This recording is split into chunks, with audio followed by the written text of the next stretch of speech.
नमस्कार, मैं अंजू शर्मा फिर से उपस्थित हूँ आपके साथ क्षितिज किताब का पहला पाठ दो बैलों की कथा, लेखक प्रेमचंद, इसका अगला भाग लेकर। पिछले में आपने देखा कि किस तरह से हीरा और मोती गया के घर से वापस अपने घर भाग आए।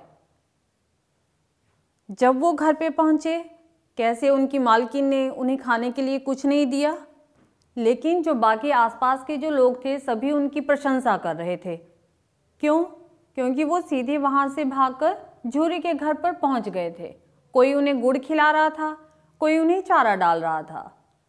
इसी बीच अगले दिन गया फिर से आधम का झूरी के घर पर उन बैलों को अपने साथ दोबारा ले जाने के लिए। बैलों का जाने का मन नहीं था, अपना घर छोड़कर जाने का मन किसी का नहीं होता, उनका भी नहीं था। लेकिन इस बार गया पूरी तैयारी के साथ आया था। इस बार वो गाड़ी लेकर आया था। गाड़ी में जोतकर उनको अपने साथ ले गया। रास्ते में मोती का एक मन किया कि गाड़ी को धक्का देकर गिरा दिया जाए, लेकिन हीरा समझदार था। हीरा ने कहा कि ऐसा करने से दोनों की जान को खतरा हो सकता है। उसने बात को संभाल लिया। पहुंच गए गया के घर। वहां वो उनके व्यवहार से पहले ही बहुत परेशान था।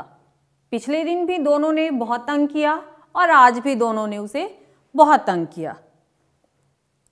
जाकर के उनको अपने बाड़े में बांधा।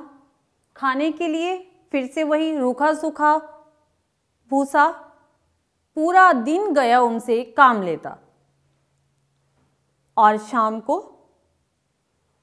कुछ भी ना देता। कभी कभार रूखा सूखा भोजन ही देता था। दोनों बहुत परेशान। गया के घर में भैरों रहता था और उसकी एक छोटी बच्ची थी। छोटी बच्ची की माँ मर चुकी थी और सौतेली माँ उसे बहुत तंग करती थी। उस बच्ची को बैलों को देखकर थोड़ी आत्मीयता जागी।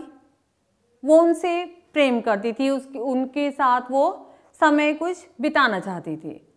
वो बच्ची एक रोटी लेकर जब सभी सो जाते तो एक एक रोटी दोनों को देती थी। अब एक रोटी से भला हट्टे कट्टे तंदुरुस्त बैलों की भूख तो क्या ही शांत होती, लेकिन उनको ऐसा लगता था कि मानो उनके मन को संतुष्टि मिल गई हो, क्योंकि वो जितने प्यार से वो रोटी लेकर आती थी उससे उन्हें बहुत अच्छा लगता था।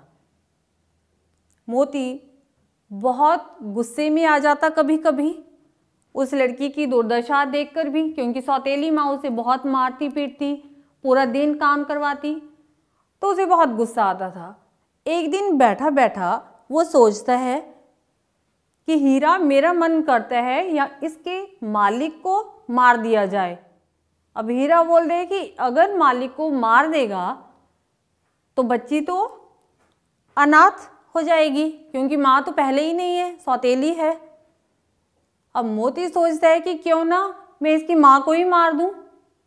हीरा चूंकि समझदार था, वो कहता है कि मोती, सभ्य समाज में औरतों पर सींग नहीं चलाते। ये उस समय की समाज में स्त्रियों की दशा को भी वर्णन करता है। उस समय समाज में स्त्रियों की दशा जो थी वो ठीक नहीं थी, लेकिन सभ्य समाज के अपने कायदे कानून होते हैं। वहाँ पर औरतों पर हाथ उठाना कायरता की निशानी है। अब मोती मन में सोच कर रह गया, कुछ नहीं कर सकता था। फिर भी दोनों ने बैठे बैठे भाग जाने की योजना बनाई। अब जो रस्से थे उनके गले में वो तो टूटने से रहे, लेकिन योजना बनती है कि अगर इनको चबा लिया जाए तो थोड़ा कमज़ोर हो जाएंगे और आसानी से टूट जाएंगे। बच्ची जब उन्हें भोजन देने आई, उसने देखा हीरा और मोती अपने गले के रस्से को चबा रहे हैं।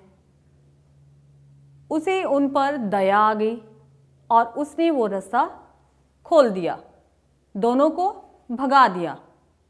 अब भागने के बाद दोनों कहाँ पहुँचे, क्या सीधा घर या रास्ते में कहीं और?